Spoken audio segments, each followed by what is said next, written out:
Hello and welcome back to the bilingualism class. My name is Dennis and here is my assistant and friend Bob, who will be helping us with really tough questions.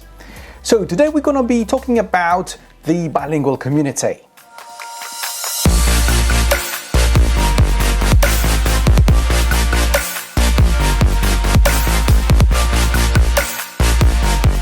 But before we start, we have to make sure that we understand what the notion of community means.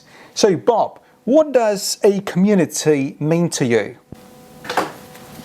Okay, so according to Bob, we all belong to a number of different communities and sub-communities. And these communities are defined in terms of ethnicity, class, nationality, and religion, among others.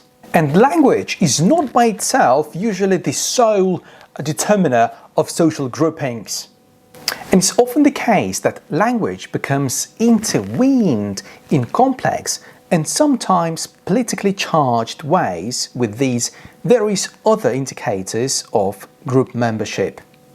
For example, in 1980, the Plaid Cymru leader of the Gwaenford Evans vowed to fast to death when Margaret Thatcher's newly elected Conservative government reversed course on its promise to establish a Welsh TV channel. So what does this mean? This means, maybe Bob can help us, this means that language becomes a political instrument in the hands of different political parties, and not only that, but most importantly that language is often used as a primary means of identification with a particular nation or ethnic group, and it becomes vital for someone's ethnic self-identification because language is inextricably linked to the culture of a particular ethnic group.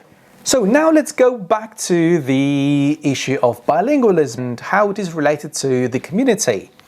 So remember earlier we talked about different types of bilingualism. First, there is the individual bilingualism, and second is the societal bilingualism. So bilinguals can belong to communities of various sizes and types, and they interact in many different kinds of networks within those communities. For example, Baker and Jones, 1998, talk about a language community, which is formed by those who use a given language for part, most, or all of their daily activities. And such communities may range in size from a few individuals to many thousands. And in this way, we can talk about societal bilingualism. Do you have bilingualism in your community? So what is most crucial in most definitions of bilingual communities is first, the sense of perceived solidarity, and second is the interaction based on reference to a particular language and the relationships among people who identify themselves as members of that community. And in this sense, they constitute what Wenger, 1998, called communities of practice.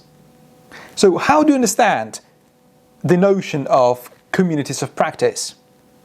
Okay, I'm going to tell you what communities of practice mean. So communities of practice often refer to informal groups who interact and communicate on a regular basis, and most people belong to a number of them. So each community of practice has a shared repertoire and communal resources that binds members together in mutual engagement. So among these communal practices will be shared ways of communicating, including possibly the use of two or more languages or language varieties. So the linguistic choices made by these members, by the members of these communities, play a crucial role in constructing meaning and social identity or social identities.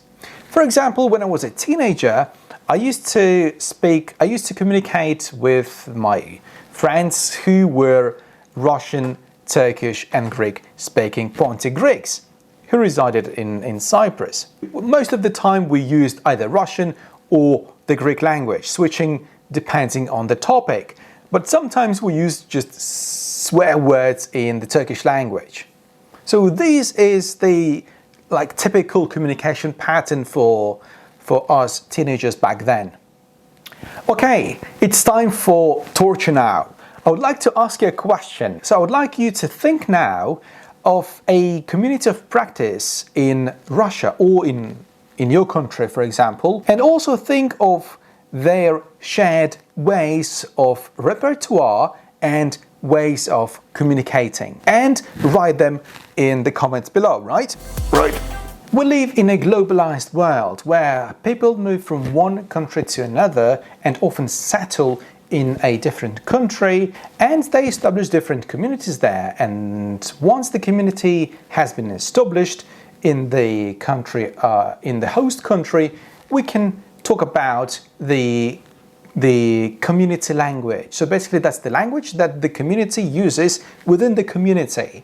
When we can call it a minority language. And the majority language is the language that is widely used by the state, in the country, by the majority of people. So the term community language has become popular in certain countries, for example in the UK, and it often refers to certain kinds of minority groups. So the term designates the newer non-indigenous minorities found in most large cities like London or Manchester, and one of the widespread languages that are used there is Punjabi or Bengali.